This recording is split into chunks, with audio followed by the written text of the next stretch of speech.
Sudden గా call చేసింది.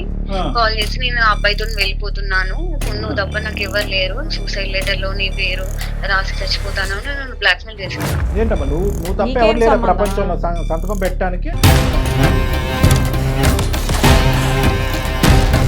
Almost నా లైఫ్ ఎండ్ అయ్యే సిచ్యువేషన్ లో ఉన్నా మేడం నేను. It is no reasons to use the word death అమ్మా. అంత పెద్ద మాట మాట్లాడే ముందు నీ వయసు ఎంతమ్మా? 19 years. 19 yearsకే 90 అనుకుంటున్నావా నువ్వు? ఏం నీ అంబిషన్ ఏంటి లైఫ్లో? ఏం చేయాలనుకుంటున్నారు? సాక్షి సంతకాలు పెట్టడం. ఎవరు నాతోటి ఇంట్లో మాట్లాడని కూడా మాట్లాడలేదు సార్. ఏది ఈ దెబ్బకే?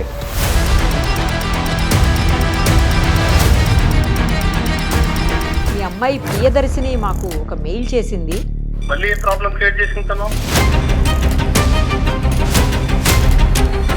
ప్రాబ్లం ఎక్కడి దాకా తీసుకొచ్చిందంటే ఊర్లో ప్రతి ఒక్కరు అమ్మాయి ఏదో లవ్ అఫేర్ ఉందంట అని తన గురించే బ్యాడ్ గా మాట్లాడే కాడికి తెచ్చుకుంటారు. ఈ రోజు లోకం 10 మంది ఏంటి, 100 మంది ఏంటి, 1000 మంది ఏంటంటే నిలబడితే కనుక మీరేంటారా మా అమ్మాయి గురించి మాట్లాడేది అని చెప్పగలిగేటటువంటి దమ్ము ధైర్యం మీకు లేదా? ఎప్పుడైనా మీ కల్లో అయినా కూడా మీ అమ్మాయికి 19-20 సంవత్సరాలకు పెళ్లి చేస్తారని మీరు ఎప్పుడన్నా అనుకున్నారా? అనుకోలేదు సార్, కానీ ఇలాంటి ప్రాబ్లం వస్తుందని కూడా అనుకోలేదు కదా సార్. ప్లీజ్ నాన్న, ఒక్కసారి నాకు ఛాన్స్ ఇచ్చి చూడండి నాన్న, ప్లీజ్. అమ్మ చదువుకోండి అమ్మా ఫస్ట్.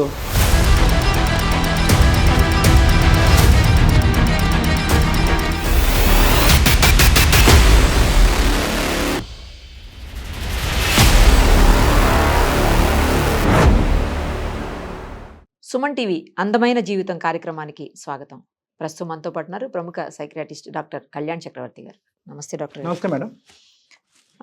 ఒక మెయిల్, ఆ. చాలా చిన్న అమ్మాయి, ఉమ్.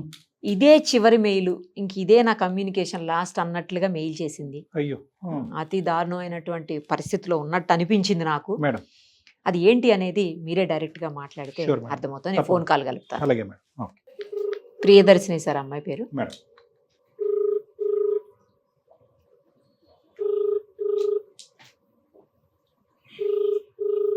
హలో. హలో, ప్రియదర్శిని అండి? అవునండి.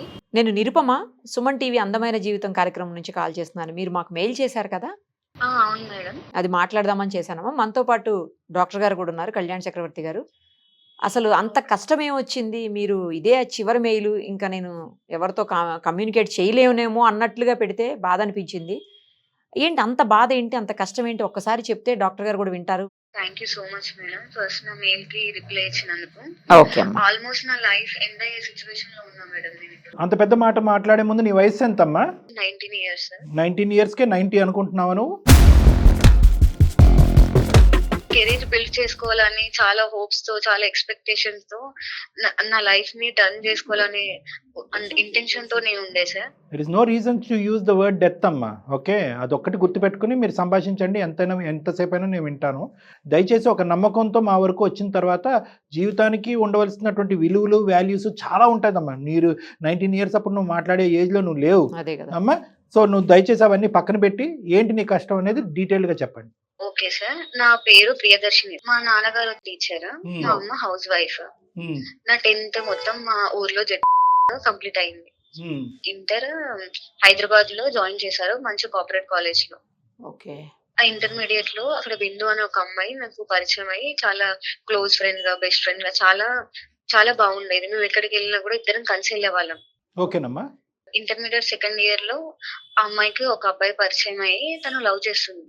ఓకే, ఎవరు? నువ్వు కాదు, మీ ఫ్రెండ్? ఫ్రెండ్. నా ఫ్రెండ్. ఇంటర్మీడియట్ కంప్లీట్ గా అయిపోయింది, ఇద్దరికి గుడ్ రిజల్ట్స్ వచ్చినాయి. మంచి డిగ్రీకి ఒక మంచి కాలేజ్ వెతికి ఇద్దరం జాయిన్ అయిపోయాం. రైట్. ఇద్దరం బానే ఉంది. ఏమైందంటే సడన్ గా ఒక రోజు తన లవ్ మ్యాటర్ వాళ్ళ ఇంట్లో తెలిసింది. ఇంట్లో గొడవ అయ్యి తను కొన్ని రోజులు కాలేజ్ కూడా రాలేదు. తర్వాత వాళ్ళ ఇంట్లో వాళ్ళ పేరెంట్స్ ని కన్విన్స్ చేసి కాలేజ్ కి వచ్చింది. ఒక 1 month, 1.5 months బానే ఉన్నాం కాలేజ్ లో. ఇద్దరం కాలేజ్ కి వెళ్ళే వాళ్ళం. ఆ అబ్బాయి కూడా అప్పుడప్పుడు వచ్చేవాడు, రెస్టారెంట్ కానీ, పార్క్ కానీ, సినిమాస్ కి వచ్చేవాడు. ఓకే, మీ ముగ్గురు కలిసి ఫ్రెండ్లీగా ఉండేవారు? ఆ ముగ్గురం కలిసి ఫ్రెండ్లీగా ఉండేవాళ్ళం. వాళ్ళిద్దరు ప్రేమికులు, వాళ్ళిద్దరితో నీకంటూ ఎటువంటి ఇది లేదు? ఆ అమ్మాయి ఫ్రెండ్ అంతే. అంటే ఫ్రెండ్ అని తనకి తోడుగా వెళ్ళేదాన్ని. తను తీసుకెళ్లే వరకు నాకు తెలియదు అంటే ఆ అబ్బాయి వస్తున్నాడు అని. అంతా అవుతుంది. ఒక రోజు సడన్ గా కాల్ చేసింది. కాల్ చేసి నేను ఆ అబ్బాయితో వెళ్ళిపోతున్నాను, పెళ్లి చేసుకుంటాను, నువ్వు వచ్చి మాకు సాక్షి సంతకం పెట్టు, నువ్వు తప్ప నాకు ఎవరు లేరు అని చెప్పింది.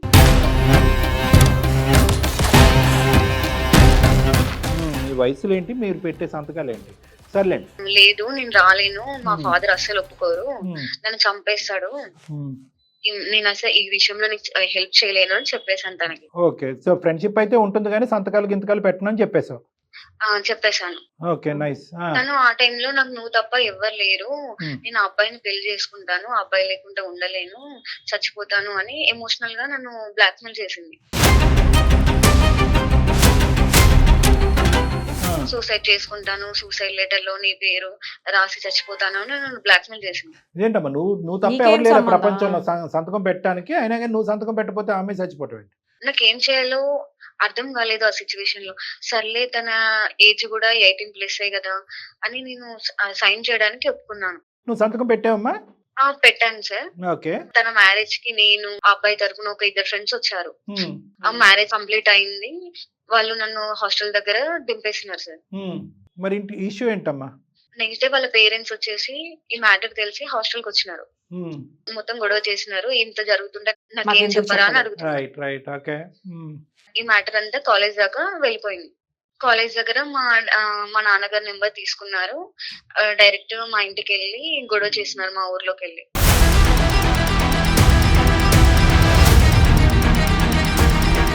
లవర్ తో పెళ్లి చేసుకున్నట్టు అయింది లాస్ట్. సరే. నాన్నగారికి మ్యాటర్ మొత్తం తెలిసి ఇమిడియట్ గా నెక్స్ట్ డే హాస్టల్ కి వచ్చి నన్ను తీసుకెళ్లినారు సార్. నువ్వు ఒక్కదానివేనమ్మా? మీ నాన్నగారికి ఎవరిని ఉన్నారా? నేను ఒక్కదాన్ని, అమ్మాయిని, అమ్మ, నేను, నాన్నగారు. ఓకే. నాన్నగారు ఏం చేస్తూ ఉంటారమ్మా? స్కూల్ టీచర్ అని చెప్పి. టీచరా? మా డాడీది వచ్చేసి ఫ్యామిలీ బ్యాక్గ్రౌండ్ చాలా పూర్ ఫ్యామిలీ సార్. తను చాలా కష్టపడి జాబ్ తెచ్చుకొని మరి మా అమ్మని పెళ్లి చేసుకున్నారు. నా కూతురికి ఏ కష్టం రాకూడదని చిన్నప్పటి నుంచి నన్ను చాలా బాగా చూసుకున్నారు. ఏంటి అంబిషన్ ఏంటి లైఫ్ లో? ఏం చేయాలనుకుంటున్నారు? సాక్షి సంతకాలు పెట్టడం? నేను చదువుకుంటూ సివిల్స్ కి ఇట్లా ప్రిపేర్ అవుతున్నా సార్. ఓకే. యూపీఎస్సీ రాయాలని ఉద్దేశం. ఈ టైంలో నాకు ఇలాంటి ప్రాబ్లమ్ ని ఫేస్ చేస్తున్నాను. సరే, ఈ ప్రాబ్లం నువ్వు ఫేస్ చేయడం కాదు, ఆ అమ్మాయి ప్రాబ్లం లో నువ్వు అనాలోచితంగా దిగేవు. ఇది నీ ప్రాబ్లం కాదు. నువ్వు ఏదో యూపీఎస్సీ ఐఏఎస్ ఐపీఎస్ ఆఫీసర్ అంటే కనుక నువ్వు ఎక్కడ పడితే అక్కడ సంతకాలు పెట్టేటప్పుడు మీ నాన్నగారు తల ఎక్కడ పెట్టుకోవాలో అతనికి అర్థం కావట్లేదు, ఉన్న పరువు కాస్త పోయింది. ఇప్పుడు మీ నాన్నగారు రియాక్షన్ చెప్పమ్మా, చాలు మాకు అర్థమైంది. మా నాన్నగారు నాకు పెళ్లి చేద్దామని అనుకుంటున్నారు సార్. ఏది ఈ దెబ్బకే? ఊర్లో పరువంతా పోయింది సార్. చిన్నప్పటి నుంచి నన్ను అల్లారు ముద్దుగా చూసుకొని గౌరవంగా ఉంటున్నారు సార్ ఊర్లో. అది కరెక్టేనమ్మా, కానీ ఇలా నువ్వు పెట్టడం వల్ల అవమానంకి గురయ్యావు కాబట్టి నీకు పెళ్లి చేయటం ఏంటి?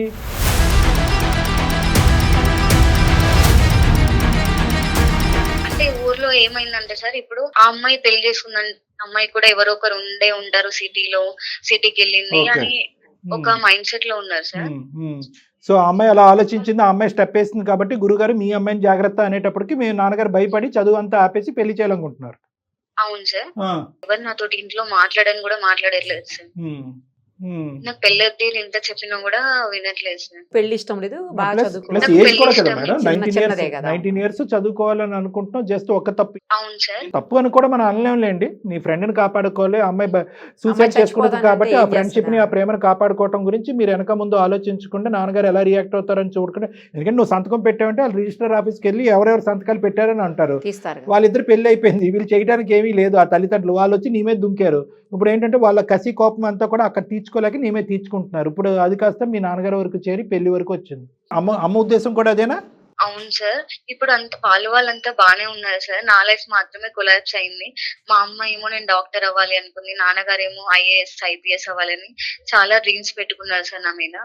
ఇప్పుడు నాకు ఏం చేయాలో తెలియని సిచ్యువేషన్ లో చాలా డిప్రెషన్ లోకి వెళ్ళిపోయాను సార్.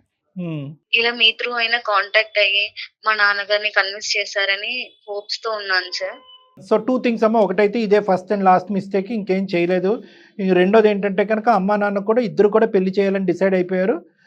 పోనీ ఏ విధంగా నీ తప్పుని సరిదిద్దుకుంటే కనుక పెళ్లి అనేటటువంటి విషయాన్ని పక్కన పెట్టి మళ్ళీ చదువుకొని ఇస్తారు. అడిగావా ఒక అవకాశాన్ని కానీ ఏమైనా అడిగావా? నువ్వు రిక్వెస్ట్ చేసావా? చాలా రిక్వెస్ట్ అన్ని చేశాను రిక్వెస్ట్లు సార్, అయిపోయినాయి. కానీ వినట్లేదు సార్. నాన్నగారు ఉన్నారమ్మా, పక్కన ఉన్నారా? ఫోన్ కలుపుతావా? స్కూల్ కి వెళ్ళినారు, మాట్లాడేంత ధైర్యం లేదు సార్. మీరే కాల్ చేయండి సార్. మేమే కాల్ చేయాలా? సరే, మేము కాల్ చేసి నీకు కలుపుతామమ్మా. ఒక 2 నిమిషాలు లైన్లో ఉండండి. నంబర్ చెప్పండి అమ్మా ఒకసారి. ప్రియదర్శిని నంబర్ చెప్పండి. 90.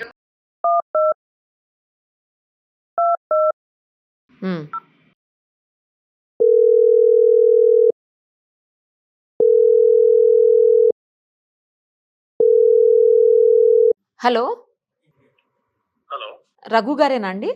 ఎవరు? నేను నిరుపమ అండి, సుమన్ టీవీ అందమైన జీవితం కార్యక్రమం నుంచి మాట్లాడుతున్నాను. నాతో పాటు డాక్టర్ కళ్యాణ్ చక్రవర్తి గారు కూడా ఉన్నారు. మీ అమ్మాయి ప్రియదర్శిని మాకు ఒక మెయిల్ చేసింది. మళ్ళీ ప్రాబ్లం క్రియేట్ చేసిన తను. అయ్యో, ఏ ప్రాబ్లం క్రియేట్ చేయలేదండి, ఉన్న ప్రాబ్లమ్ని సాల్వ్ చేయమని చెప్పి మమ్మల్ని రిక్వెస్ట్ చేస్తూ మెయిల్ పెట్టింది. ఒక్కసారి మాట్లాడదామండి, డాక్టర్ గారు కూడా మీతో మాట్లాడతారు. చెప్పండి సార్ నమస్తే. సార్. నమస్తే సార్. మరి పర్లేదా? ఒక 2 నిమిషాలు మాట్లాడచ్చా? వ్యవధి ఉందా? పర్లేదు సార్, ఇది లంచ్ టైమే కానీ చెప్పండి సార్. అబ్బా, సంతోషం అండి మీరు ఆ విధంగా అంగీకరించినందుకు. ఏం లేదండి, పాప మెయిల్ పెట్టింది. అమ్మాయి చెప్పండి సార్. ఒక అల్లరి ముద్దుగా పెంచుకున్నటువంటి ఒకే ఒక అమ్మాయి, చాలా చాలా ఇదిగా పెంచుకున్నారు. అదే విధంగా ఏంటంటే ఆ అమ్మాయి తన మెయిల్లో కూడా చాలా డీటెయిల్డ్గా చెప్పింది. చాలా ఆశయాలు పెట్టుకున్నారు, చాలా కోరికలు కన్నారు, చాలా కళ్ళకన్నారు. ఆ అమ్మాయి ఒక ఐఏఎస్ ఆఫీసర్ లాగా, ఒక డాక్టర్ లాగా చూడాలని తల్లిదండ్రులు మీరు అనుకున్నారు. కానీ ఒక దురదృష్టకరమైన పరిస్థితి, ఒక సంఘటన వల్ల ఏంటంటే అనాలోచితంగా ఆ అమ్మాయి చేసిన తప్పు వల్ల ఈరోజు మీరు ఎంతో పరుగులుగా ఉండవలసినటువంటి మీరు తలెత్తుకోలేనటువంటి పరిస్థితి ఏర్పడింది. దాంతో ఒక భయంకరమైన నిర్ణయం తీసుకున్నారని ఆ అమ్మాయి చాలా బాధపడింది మా దగ్గర. ఏంటా నిర్ణయం? ఎందుకు అలా తీసుకోవాల్సి వచ్చింది? ఈరోజు మళ్ళీ మీ అమ్మాయి ఏదో తప్పు చేసింది కాబట్టి మేము మిమ్మల్ని ఫోన్ చేసి మాట్లాడట్లేదు. మేము ఈ జరిగినటువంటి ఆ తప్పుని ఎలా సరిదిద్దుకోవచ్చు, అమ్మాయి ఏ విధంగా మళ్ళీ ఆ అమ్మాయి చదువును కంటిన్యూ చేయొచ్చు అనే ఆలోచనతో మీకు చేశాం సార్. తను బాగా చదువుకోవాలని, ఒకటే ఒక కూతురు అని చెప్పేసి నేను ఒక టీచర్ సార్. నా స్టూడెంట్స్ కూడా మంచిగా చదువుకోవాలి, వాళ్ళకి మంచి భవిష్యత్తు ఇవ్వాలి, వాళ్ళ మంచి పొజిషన్ లోకి వెళ్ళాలని తాపత్రయపడే ఒక మామూలు టీచర్ని సార్ నేను. ఒక టీచర్, ఒక ఫాదర్. అలాంటిది నా కూతురు కూడా నేను చిన్నప్పటి నుంచి అలాగే చూస్తున్నాను సార్. తను స్కూల్లో ఫస్ట్, తను మంచి కార్పొరేట్ కాలేజ్ లో జాయిన్ చేశాను సార్, మంచిగా చదివించాలని. కానీ అక్కడికి వెళ్ళిన తర్వాత తన ఫ్రెండ్స్ ఎవరో అమ్మాయి తోటి ఫ్రెండ్షిప్ చేయడము, ఆ అమ్మాయి ఇంకొక అతన్ని లవ్ చేసిందని చెప్పడము, వాళ్ళిద్దరు రిజిస్టర్ మ్యారేజ్ చేసుకున్నారంట. వాళ్ళ సాక్షాంతకం తనే చేసిందంట రిజిస్టర్ ఆఫీస్ లో. వాళ్ళ పేరెంట్స్ వచ్చేసి పోలీస్ కంప్లైంట్ అని ఇంటి దగ్గరికి వచ్చేసి చాలా గొడవలు చేశారు సార్. ఊర్లో పరువంతా పోయింది సార్. ఆఖరికి ఏమన్నారంటే మస్తర్ గారి కూతురు ఏదో లవ్ మ్యాటర్ చేసిందంట అని తన గురించే బ్యాడ్ గా మాట్లాడుతుంటే అవి వినలేకపోతున్నాను. అందుకే తను కాలేజ్ మానిపించేసి ఇంటికి తీసుకొచ్చాను. నాకు తెలిసిన దగ్గర సంబంధం చూసి పెళ్లి చేయాలని ఫిక్స్ అయ్యాం సార్. ఆఖరికి ఊర్లో జనాలు కానీ స్కూల్లో స్టాఫ్ కూడా సార్, ఆఖరికి స్కూల్లో పిల్లలకే సరిగ్గా పాఠాలు చెప్పి ఇంత ఇచ్చేస్తున్నాడు, ఇంట్లో అమ్మాయిని చక్కగా చూసుకోలేదని కామెంట్ చేస్తున్నారు సార్. బ్యాక్ సైడ్ చాలా బాధగా ఉంటుంది సార్ అವೆಲ್ಲ కామెంట్స్ విన్నప్పుడు.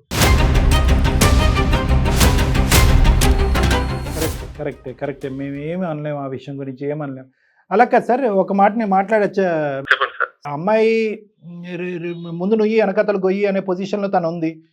అది తప్పుగా అనుకుంటే తప్పే, ఘోరం తప్పు చేయకూడనటువంటి నేరం అనుకుంటే నేరమే. ఎందుకంటే ప్రాణ స్నేహితురాలు, ఇద్దరు కలిసిమెలిసి పెరిగారు, ఒకే కంచం ఒకే మంచం అన్నట్టుగా చాలా చక్కగా ఉండేటటువంటి వాళ్ళిద్దరిని ఆ అమ్మాయి మీద ఎంత అయితే కనుక మీకు ఒక ఫీలింగ్ ఉందో అదే విధంగా మీ కూతురు మీద కూడా అంతే పాజిటివిటీ ఉంది అనేది ఆ అమ్మాయి మాటలో మాకు వినిపించింది. కానీ అదే అమ్మాయి వచ్చి ఈరోజు నువ్వెంతో నాకు ప్రేమించినటువంటి అబ్బాయి అంతే, ఆ అబ్బాయి ప్రేమ లేకుండా నేను బ్రతకలేని చచ్చిపోతాను అనేటటువంటి ఒక థ్రెట్ ఇచ్చేటప్పటికి ఈ అమ్మాయి ఏం వెంటనే ఒప్పుకోలేదండి. అది కూడా మీరు దయచేసి పెద్ద మనుషులుగా అర్థం చేసుకోవాలి. చాలా ఒత్తిడికి లోనైంది. చాలా ఒత్తిడికి లోనవటం వల్ల ఫైనల్గా ఇంక దిక్కుతోచనటువంటి పరిస్థితిలో స్నేహితురాల యొక్క ప్రాణాలు కాపాడాలని చెప్పి పెట్టినటువంటి సంతకమే. కానీ ఇదే ఆనవాయితీ ఇదే పద్ధతిగా లాస్ట్ 5-6 ఇయర్స్ బట్టి దగ్గరుండి రిజిస్టర్ మ్యారేజ్లు ఏమి మీ అమ్మాయి చేయట్లేదు. ఆ విషయం కూడా మీరు ఒకసారి ఆలోచించాలి సార్. తను ఫస్ట్ రోజే ఇలాంటి సిచ్యువేషన్ ఉంది అని చెప్పింటే దాన్ని ఏదో రకంగా సాల్వ్ చేయాలి. పాయింట్ అదే డిక్లేర్ చేయలేదు అమ్మాయి, చెప్పలేకపోయింది, భయపడింది. నాకు చెప్పింటే సార్ నేను ఏదో ఒకటి కన్విన్స్ చేస్తా, ఏదో ఒకటి మార్చో, లేకపోతే ఆ కాలేజ్ మార్చో, లేకపోతే తనకు ఏదైనా సర్ది చెప్పో, వేరే కాలేజీలో జాయిన్ చేయడము, అలాంటి ఫ్రెండ్స్ కు దూరంగా ఉండమని చెప్పడం, ఏదో ఒకటి చేసేవాడిని సార్. కాకపోతే ప్రాబ్లం ఎక్కడి దాకా తీసుకొచ్చిందంటే ఊర్లో ప్రతి ఒక్కరు అమ్మాయి ఏదో లవ్ అయిపోయి ఉందంట అని తన గురించే బ్యాడ్ గా మాట్లాడే కాడికి తెచ్చుకుంది సార్. ఈ రోజు మీ అమ్మాయి ఈ పని చేసినా ఈ లోకం అలాగే మాట్లాడుకుంటది, ఈ పని చేయకపోయినా చేయకపోయినా కూడా ఎవరి ఏదో ఇష్టం ఒక వాళ్ళది. డౌట్లు పడతానే వయసులో ఉన్నటువంటి ఆడపిల్ల చాలా పద్ధతిగా చదువుకుంటుంది. ఈ ఈర్ష్యతో కూడినటువంటి కళ్ళు గురించి కూడా మీరు ఆలోచించండి. మీ ఊరికి నేను రాలేదు సార్, మీ ఊర్లో మీ పరిస్థితి ఏంటి, ఆ అమ్మాయి పరిస్థితి అనేది నాకు ఏ విధంగా అనుకుంటున్నారు లేదు, ఆ లోకం గురించి వాళ్ళ గురించి నాకు అనవసరం. మీ అమ్మాయిని అల్లరి ముద్దుగా పెంచారు. ఈ ఒక్క అంశం తప్ప ఇంకొక ఏదన్నా ఒక తప్పు ఇష్యూలో మీ చూపించడానికి అమ్మాయిని ఏమన్నా వేలెత్తి చూపెట్టేటటువంటి పరిస్థితి ఇప్పటికొచ్చి వచ్చిందా? మీ అమ్మాయిని బంగారంలా పెంచుకున్నారు, మీ అమ్మాయి గురించి 100 కళ్ళకు అన్నారు. ఈ అమ్మాయి ఎన్నో ర్యాంకులు సంపాదించింది, ఎన్నో స్కూల్ ఫస్టులు సాధించినటువంటి ఈ ఆడపిల్లని ఈరోజు లోకం 10 మంది ఏంటి, 100 మంది ఏంటి, 1000 మంది ఏంటంటే నిలబడితే కనుక మీరేంటారా మా అమ్మాయి గురించి మాట్లాడేది అని చెప్పగలిగేటటువంటి దమ్ము ధైర్యం మీకు లేదా? సార్ ఉంది సార్, కాకపోతే ప్రాబ్లం వచ్చినప్పుడు ముందు ఇంట్లో తల్లిదండ్రులకు చెప్పాలి సార్. నిర్భయంగా భయపడకుండా ఒక ఆడపిల్ల డాడీ ఇలా జరుగుతుంది. చాలా క్రమశిక్షణతో పెంచినట్టున్నారు మీ అమ్మాయిని. ఒక్క తప్పును కూడా వినటానికి కానీ ఆలోచించడానికి కానీ మీరు మెంటల్గా రెడీగా Accept లేనట్టు చేయడానికి అనిపిస్తుంది. ఇంత మాట్లాడుతున్నాను, మీ అమ్మాయి కూడా లైన్లోనే ఉంది. అది చెప్పటం మర్చిపోయాను. ఎందుకంటే ఆ అమ్మాయి ఈ విధంగా ఫోన్ కలిపితే కనుక మీరు అంగీకరించరానో, లేదంటే ఆ అమ్మాయి డైరెక్ట్గా మీకు ఫోన్ కలపాలంటే భయంతోనో ఆ విధంగా మేము చేయలేదు. సో మీ అమ్మాయి కూడా లైన్లో ఉంది. ఒకసారి అమ్మ నువ్వు మీ నాన్నగారితో ఏమైనా చెప్పాలి అనుకుంటే మా సమక్షంలో 2 మాటలు చెప్పి ఏమని కోరుకుంటున్నావు అడుగు. నాన్న నన్ను క్షమించండి నాన్న, ఇంకోసారి నేను ఇట్లాంటి తప్పు ఎప్పుడు చేయను. మీరు చిన్నప్పటి నుంచి నన్ను చూస్తూనే ఉన్నారు కదా, మీకు తెలియకుండా ఏ పని చేసేదాన్ని కాదు కదా నాన్న. ఎక్కడికి వెళ్ళినా కూడా మీకు చెప్పి వెళ్తాను కదా. ఇప్పుడు ఎప్పటికి వెళ్ళినా చెప్పే వెళ్తావు. ఏ ప్రాబ్లం తీసుకురావని నీ మీద నమ్మకంతోనే కదా హైదరాబాద్ కార్పొరేట్ జాయిన్ చేసింది. ఆ ప్రాబ్లం వచ్చినప్పుడు నాకు ముందే ఎందుకు చెప్పలేదు? ఇంత వచ్చావు, ఇన్ని గొడవలు చేశావు, ఊర్లో పరువంతా పోయింది. రేపు పొద్దున నిన్ను నమ్మి నేను ఇంకో స్టెప్ ముందరికి వచ్చిన తర్వాత నువ్వు నీ వల్ల ఇంకో ప్రాబ్లం వస్తే ఏం చేయాలి? నాన్న తను చచ్చిపోతా అని నన్ను బ్లాక్ మెయిల్ చేసింది నాన్న, అందుకే నేను సంతకం పెట్టాల్సి వచ్చింది. అవునమ్మా, రేపు పొద్దున ఇంకొకటి వచ్చేసి ఇంకో బ్లాక్ మెయిల్ చేస్తానమ్మా. అప్పుడు కూడా పరిస్థితి నేనే కాబట్టి మా చెప్పడం దాచేసి అలాగే చేస్తే రేపు మా పరిస్థితి ఏంటమ్మా? తెలియకుండా నేను ఏం చేయను నాన్న. చూడమ్మా, ఇప్పటి వరకు జరిగింది చాలు. నేను నమ్మాను, నీకు చాలా వరకు ఫ్రీడమ్ ఇచ్చాను. నువ్వు ఆ ఫ్రీడమ్ ని మిస్యూజ్ చేసుకున్నావు. ఇక దయచేసి ఆ ఆర్గ్యుమెంట్స్ వదిలేసాయి. అబ్బాయి చూశాను, మంచి సంబంధము, పెళ్లి చేసుకుని తర్వాత దయచేసి ఒక తండ్రిలాగా ఆలోచించండి. మేము మీకు మీ అమ్మాయి గురించి చెప్పవలసినటువంటి అవసరం లేదు. మీరు ఎంత అల్లారముద్దుగా పెంచుకున్నారు, ఆ అమ్మాయి ఎటువంటి కళ్ళగన్నది, మీరెటువంటి మీకు భార్యాభర్తలు మీరు ఎటువంటి కళ్ళగన్నారు అనేటటువంటిది ప్రత్యేకంగా నేను చెప్పవలసినటువంటి వాడిని కాదు, నేను బయట వాడిని. జరిగినటువంటి సంఘటన బట్టో లేదంటే మాట్లాడుకునేటటువంటి 4 మనుషులు బట్టో అనవసరంగా ఆ అమ్మాయి యొక్క భవిష్యత్తుని కత్తిరించద్దు. దీనికి ఏంటంటే జీవితాంతం రిగ్రెట్ ఉంటుంది. ఓకే, ఈ సంఘటన వల్ల మీరు ఎంత బాధపడుతున్నారనేది నేను అర్థం చేసుకోగలను, కానీ మీరు ఇప్పుడు తీసుకోబోయేటటువంటి నిర్ణయం వల్ల ఆ అమ్మాయి జీవితాంతం బాధపడుతుంది. ఇప్పుడు పెళ్లి చేసుకునే వయసు కూడా కాదు నా లెక్క ప్రకారం. నెంబర్ 1. నెంబర్ 2 ఏంటంటే ఆ అమ్మాయి ఆకాశానికి నిచ్చెన వేసినటువంటి కోరికలు. ఆ అమ్మాయికి యూపీఎస్సీ రావాలి, ఐఏఎస్ ఐపీఎస్ రావాలి, మీ ప్రాంతానికే కలెక్టర్గా రావాలి అని ఏవేవో రకరకాల కోరికలు ఉన్నాయి. జరుగుతాయా లేదా అనేది భగవంతుడికి తెలుసు. కానీ అట్లీస్ట్ ఈరోజు మీరు దాన్ని పెళ్ళి అనేటటువంటి ఒక కార్యక్రమంతో దాన్ని గీత గీసేసి ఇంతే నీ భవిష్యత్తు అని చెప్పి అంత కర్కోటకంగా ప్రవర్తించడం అనేది, వ్యవహరించడం అనేది కరెక్ట్ కాదన్నది నా అభిప్రాయం. మీ మనసు గాయపడింది, మీ పరువు అనేటటువంటిది టెస్ట్ చేయబడింది, కాదనట్లేదు. కానీ ఆ అమ్మాయి ఆలోచన కూడా ఆలోచించండి. ఆ అమ్మాయి స్థానంలో ఒక 2 నిమిషాలు నిలబడి ఒకసారి ఈ అంశానికి ఒక సరైన నిర్ణయం తీసుకోండి ప్లీజ్, మా రిక్వెస్ట్. ఇప్పటికే తను చేసిన ఈ పని వల్ల ఊర్లో బంధువులు కావచ్చు, చుట్టుపక్కల కావచ్చు, ఎంప్లాయీస్ కూడా కావచ్చు, చాలా రకాలు మాట్లాడినారు సార్. ఇప్పుడు ఫర్దర్ గా ఇంకొక ఇష్యూ ఏదైనా జరిగినప్పుడు తనకు పెళ్లి కూడా కాదు సార్. నేను 10 years లో రిటైర్మెంట్ అనుకుంటాను. తర్వాత పెళ్లి చేసేస్తే తన లైఫ్ తనకు అయిపోతుంది సార్. పెళ్లి చేయడం గురించి ఇంత చదివించారా, లేదంటే ఎప్పుడైనా మీ కల్లో అయినా కూడా మీ అమ్మాయికి 19-20 సంవత్సరాలకి పెళ్లి చేస్తారని మీరు ఎప్పుడన్నా అనుకున్నారా? అనుకోలేదు సార్, కానీ ఇలాంటి ప్రాబ్లం వస్తుందని కూడా అనుకోలేదు కదా సార్. సార్ ఇది ప్రాబ్లం కింద మాట్లాడుకుంటే చాలా పెద్ద ప్రాబ్లం అయిపోతుంది. ఇది వాళ్ళు ఈ అమ్మాయి చేసిన తప్పే. ఒకటి చెప్ప పెట్టకుండా ఇదంతా దాచిపెట్టడం. ఆ అమ్మాయి తప్పు చేస్తున్నప్పుడు అరే ఈ అమ్మాయి తప్పు చేస్తుందని చెప్పి వాళ్ళ తండ్రి కన్నా చెప్పాలి, లేదంటే మీకన్నా చెప్పాలి. ఎవరికైనా చెప్పినా కూడా ఆ అమ్మాయిని సముదాయించేవారు ఇంకో విధంగా. ఈ అమ్మాయి ఏంటంటే స్నేహానికి, ఆ అమ్మాయి ప్రాణాలకి విపరీతమైన ఇంపార్టెన్స్ ఇచ్చింది. ఈ అమ్మాయి ఏదన్నా నిర్ణయం తీసుకుంటే ఈ అమ్మాయి అక్కడ ఆ అమ్మాయికి తల్లిదండ్రుల కింద మారిపోయింది. ఈ అమ్మాయి అంత దూరం ఆలోచించేసింది. ఈ అమ్మాయి ఇప్పుడు సంతకం పెట్టకపోయినా వద్దు అని చెప్పి సముదాయించినా కూడా ఆ అమ్మాయి వెళ్ళి ఏదో నుయ్యో గొయ్యో చూసుకుంటుందని భయపడింది. ఇవన్నీ తప్పులే, కాదనట్లేదు. అది ఆ వయసుకు సంబంధించినటువంటి తప్పుల కింద పరిగణించాలి. నెంబర్ 1. నెంబర్ 2 ఏంటంటే ఇదే పద్ధతి ఉన్నటువంటి అమ్మాయి కాదు, అలా తప్పుడుగా వ్యవహరించే అమ్మాయి కాదు. ఈ అమ్మాయి వేరే అబ్బాయిని ప్రేమించేసి ఇంట్లో చెప్పా పెట్టకుండా వెళ్ళిపోయి ఒక రిజిస్టర్ మ్యారేజ్ చేసుకునేటటువంటి పరిస్థితి కూడా కాదు. ఇవేమీ కానప్పుడు మొదటి తప్పు ఆఖరి తప్పుగా అమ్మాయిని క్షమించేసి ఒక్క అవకాశాన్ని ఇవ్వండి. అవును సార్ కరెక్టే, కానీ ఇప్పుడు ఆ రిజిస్టర్ మ్యాచ్ చేసుకున్నారు సార్, వాళ్ళంతా ఒకటే ఉన్నారు, కానీ ఇక్కడ అంతా బ్లేమ్ పోయిందంతా మేము, మా కుటుంబము, మా అమ్మాయి పరువు అయిపోయింది సార్. ఇప్పుడు వాళ్ళంతా బాగున్నారని మీరు ఒక మాట అన్నారు. అంటే ఈరోజు వాళ్ళ అమ్మాయిని ఒక పరిధిలో పెట్టుకోలేకపోయారు వాళ్ళు. ఓకే, ఈరోజు వాళ్ళ అమ్మాయిని తిట్టవలసిన తిట్లో లేదంటే ఆ అబ్బాయిని నిలదీయవలసినటువంటి పరిస్థితి లేకపోవటం వల్ల అక్కడ పడవలసినటువంటి దెబ్బ, అక్కడ పడవలసినటువంటి గాయం ఈ అమ్మాయి మీద పడింది అనవసరంగా. అది కూడా మీరు ఆలోచించండి. వాళ్ళందరూ ఎవరి దారి వాళ్ళు చూసుకున్నారు. ఓకే, ప్రేమ అయింది, పెళ్లి అయింది. ఈ రోజు ఏంటంటే అక్షింతలు మాత్రం మీ అమ్మాయి పడినాయి. సో ఇటువంటి పరిస్థితుల్లో ఒక తండ్రిగా ఆ అమ్మాయి వెన్నంటుంది. మొత్తం సమాజం, ఊరు అంతా కూడా ఒక విధంగా మాట్లాడి, అదిగో ఆ అమ్మాయి క్యారెక్టర్ ఇలా ఉంది అని మాట్లాడి, అదిగో రఘు నువ్వు చదువు ఆపించేసి మీ అమ్మాయిని ఇంట్లో పెట్టుకో, ఆ అమ్మాయికి కూడా ఒక స్టోరీ నడుస్తుంది అనే విధంగా మాట్లాడితే ఈరోజు చేదోడు వాదోడుగా మీ అమ్మాయికి వెన్నంటూ మీరు నిలబడాలి. ఎందుకంటే ఇది మీ యొక్క సంబంధించినటువంటి అవమానమే కాదు, school first, college first, district first వచ్చినటువంటి ఒక ఆడపిల్ల మీద సమాజం మీకు బాగా తెలిసినప్పుడు సమాజం అంతా చీతు అని అంటూ ఉంటే కనుక ఈరోజు సమాజం మీరే కరెక్ట్ చెప్తున్నారు కాబట్టి ఇక్కడతో చదువుని కత్తిరిస్తాను, ముడుముళ్ళు వేపిస్తానని చెప్పి మీరు మాట్లాడటం అనేది సబబుగా లేదు రఘు గారు. ఒక టీచర్గా నేను మిమ్మల్ని ఏమంటున్నానంటే ఈరోజు మీ సపోర్ట్ మీ అమ్మాయికి కావాలి. భార్యాభర్తలుగా, తల్లిదండ్రులుగా మీ ఇద్దరి యొక్క సపోర్ట్ మీ అమ్మాయికి కావాలి. ఏంటమ్మా లోకం మాట్లాడేది, నువ్వు చేసినటువంటి తప్పును మేము క్షమిస్తున్నావు, ఇలాంటి తప్పు నువ్వు చేయవు అనే నమ్మకం మాకుంది అనేటటువంటి విధంగా మీరు సపోర్ట్ చేయాలి కదండి. కాదు మీరేంటంటే నేను ఒకటి నా రిక్వెస్ట్, చదువులు తల్లి అమ్మాయి బాగా చదువుకుంటుంది, తెలుసో తెలియక ఒక తప్పు చేసింది, దయచేసి ఒక్క అవకాశాన్ని ఇవ్వండి, ఒక్కసారి క్షమించి చూడండి.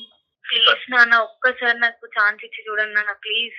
అమ్మా చదువుకోండి అమ్మా. ఫస్ట్ ప్రేమించినటువంటి ఫ్రెండ్స్ ఉంటే కనుక అది గోప్యంగా ఉంచుతారు. ఎందుకంటే స్నేహాన్ని కాపాడుకోవటం గురించి మీకు ఆ పరిణామాలు ఏంటి, ఆ తల్లిదండ్రుల పరువులు ఏంటి, ఆ ప్రతిష్టలు ఏంటి, ఎటువైపు దారి తీస్తుందనే ఆలోచన ఉండదు.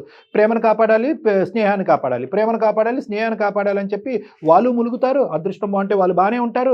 కానీ ఖచ్చితంగా జరిగేది ఏంటంటే మీరు ములుగుతారు. ఈరోజు సంతకం పెట్టినా పెట్టకపోయినా ఇక్కడ నువ్వు చేసినటువంటి తప్పు ఏంటంటే వాళ్ళిద్దరు ప్రేమించుకుంటున్నారు, సీక్రెట్గా ప్రేమించుకుంటున్నారు, ఇంట్లోంచి ఎప్పుడన్నా వెళ్ళిపోవచ్చు. ఈ పరిస్థితులన్నీ తెలుసు కూడా ఆ తల్లిదండ్రులకు కానీ ఈ తల్లిదండ్రులకు కానీ చెప్పకపోవడం అనేది నువ్వు చేసిన తప్పు. అర్థమైందమ్మా? సో ఇప్పుడు కూడా నాన్నగారు క్షమించి ముందుకు వస్తున్నారు. ఖచ్చితంగా నీ చదువు కంటిన్యూ చేస్తారు. పెళ్లి అనేటటువంటి అంశం లేకుండా నాన్నగారు చూసుకుంటారు. జాగ్రత్త చదువుకుని హ్యాపీగా ఉండటానికి ప్రయత్నం చేయండి అమ్మా. ఏదేమన్నా కూడా ఒకసారి మీరు రండి, ఎందుకంటే మీరు మనస్తాపం తీసుకుని ఒకసారి పాపని తీసుకుని రండి, సార్ దగ్గరికి రండి, ఒకసారి మాట్లాడదాం. రైట్? ఓకే సార్, ఓకేనా? Thank you very much sir, మా నాన్నగారిని కన్విన్స్ చేస్తున్నందుకు. ఓకేనా? రైట్ అమ్మా, టేక్ కేర్. ఒక అమ్మాయి ఆశయం సార్, ఒక అమ్మాయి జీవితం, భవిష్యత్తు అన్ని రోజు కాపాడినటువంటి పరిస్థితి మీరు. Thank you, really thank you sir, thank you so much.